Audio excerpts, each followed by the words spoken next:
سلام، به اولین ویدیو از دانشگاه مدلینگ با من خوش اومدید.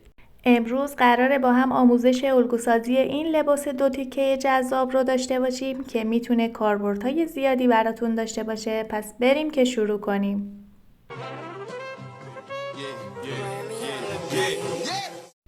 برای اجرای این طرح زیبا از یه الگوی بدون پنس، ترجیحاً سایز 42 یا 44 استفاده میکنیم.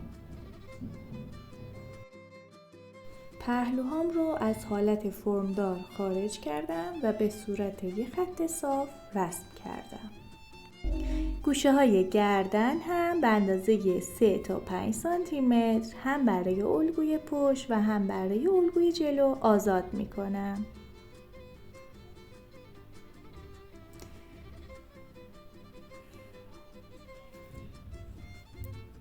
از مرکز پشت به اندازه 1 سانتی متر آزادی در نظر گرفتم و آزادی گودی گردن در قسمت جلو هم کاملا اختیاریه. لطفاً توجه داشته باشید از این مرحله به بعد اقداماتی که روی الگوی پشت انجام میشه روی الگوی جلو هم الزاماً تکرار میشه. از خط گردن که در راستای گوشه گردن قرار میگیره عدد ثابت 40 سانتی متر رو حرکت میکنم.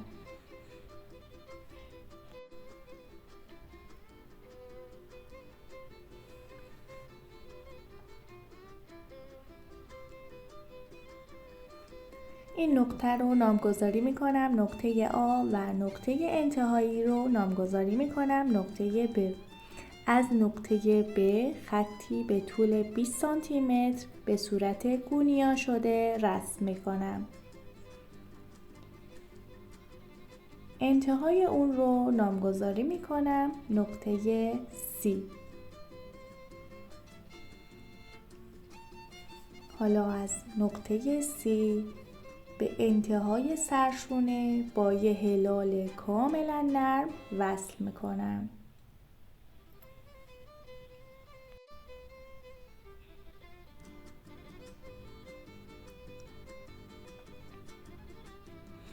از خط کمر در تقاطع پهلو به اندازه 10 سانتی متر به سمت پایین حرکت میکنم و نامگذاری میکنم نقطه D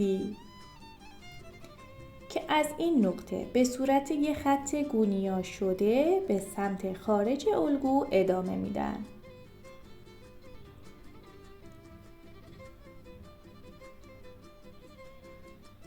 طول این خط به اندازه 22 تا 25 سانتی متر هست که هر چقدر این مسیر طولانی تر باشه حرکت دست در لباس آزادتره. طول این قسمت ها رو هم براتون مشخص کنم. اینجا که 40 سانتی متر، اینجا هم عدد ثابت 20 سانتی متر بود. حالا انتهای این خطی که رسم کردم رو نامگذاری میکنم ای. از نقطه ای خطی رو به صورت گونیا شده با ارتفاع 10 سانتی متر رسم میکنم. نقطه F در این قسمت به وجود میاد که مجدداً با یه هلال نرم به نقطه D وصل میشه. همونطور که میبینید از نقطه F به D با یه هلال نرم با خطکش هلال وصل میکنم.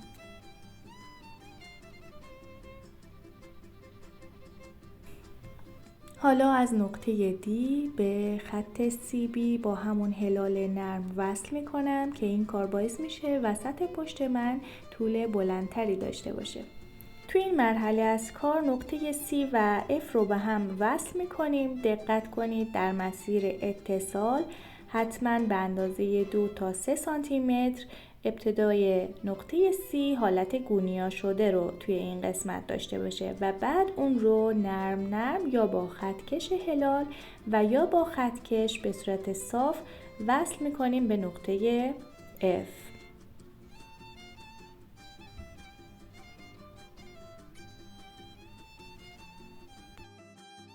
حالا برای ایجاد برش رگلان پشت حلقه گردنم رو به 2 قسمت تقسیم میکنم. نامگذاری میکنم نقطه G از نقطه G به نقطه D وصل میشه با یه خط صاف. این خط رو برش میزنم و برای زیباتر شدن کارم به این پنل به اندازه 2 تا 4 سانتی متر اوازمان میدم و همچنین برای ایجاد ریزش و زیبایی بیشتر کارم برای این پنل هم اجازه دارم کل محدوده رو تقسیم بر 2 بکنم و خطی رو رسم کنم به خط گردن و اوازمانی توی این بین به اندازه 2 تا 4 سانتی متر ایجاد کنم. همونطور که میبینید من اوازمان‌های مشخص شده رو لحاظ کردم و اضافات الگوم رو برش زدم و دور ریز کردم. الگویی که در نهایت بهش رسیدیم بدون اضافات درز دوختیه که حتما هنگام برش بهش توجه کنید. همه این اقداماتی که برای الگوی پشت انجام دادیم برای الگوی جلو هم تکرار میکنیم، با این تفاوت که حلقه گردن جلو به جای تقسیم بر 2 تقسیم بر 3 میشه. اینجا رو به 3 قسمت مساوی تقسیم میکنیم.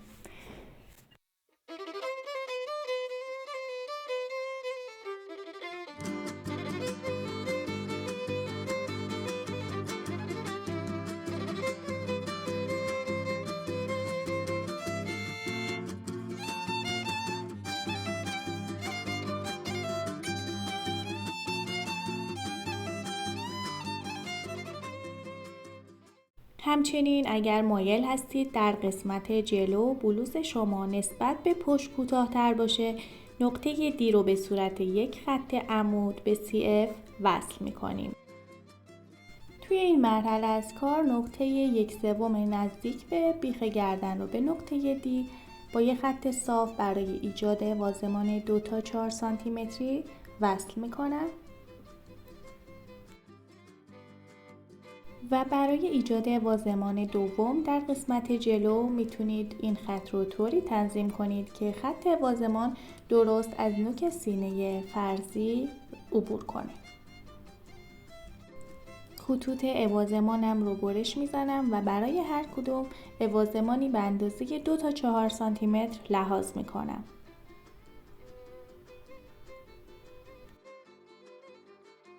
توی این مرحله از کار اوازمان‌های الگوی قسمت جلو رو هم به اندازه اوازمان‌های الگوی پشتم لحاظ کردم. حالا به قسمت جلوی الگوم کاغذی رو میچسبونم و سجاف یقم رو طراحی میکنم. تو قسمت حلقه گردن فضایی رو به اندازه 3.5 سانتی متر از یقه به جلو میرم و علامت میزنم. تو قسمت پای لباس هم به اندازه 7 سانتی متر فضا رو اضافه میکنم و این 2 تا نقطه رو به همدیگه وصل میکنم.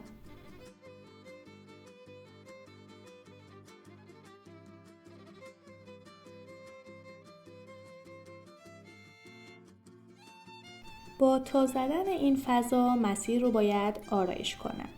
ابتدا 1 سانتی متر از این فضا رو جدا می کنم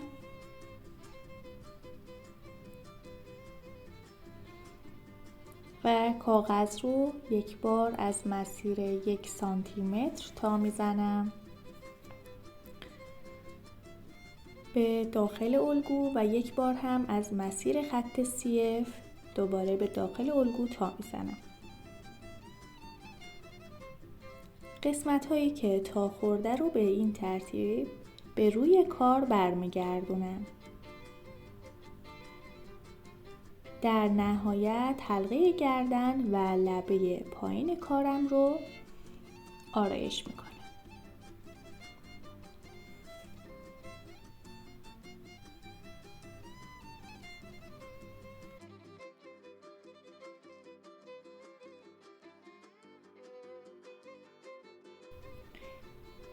با رعایت کردن خط راستا که خط CF من هست، برش روی پارچه رو انجام میدم.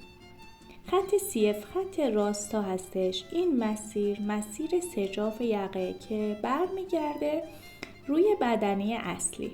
یک بار اول تا میخوره به سمت پشت و بعد دوباره برمیگرده به سمت روی کار. برای قسمت مچ ارتفاع 28 الی 30 سانتی متر رو در نظر میگیرم که در لبه پایین عدد 20 تا 22 سانتی متر به عنوان مچی و در قسمت بالا با توجه به میزان کیسانی پارچه عدد 26 تا 28 سانتی متر رو انتخاب میکنم. از لبه پایین باید به صورت دولا برش بخوره و درس رو به این صورت چرخ بکنیم و در نهایت کار رو برمیگردونیم.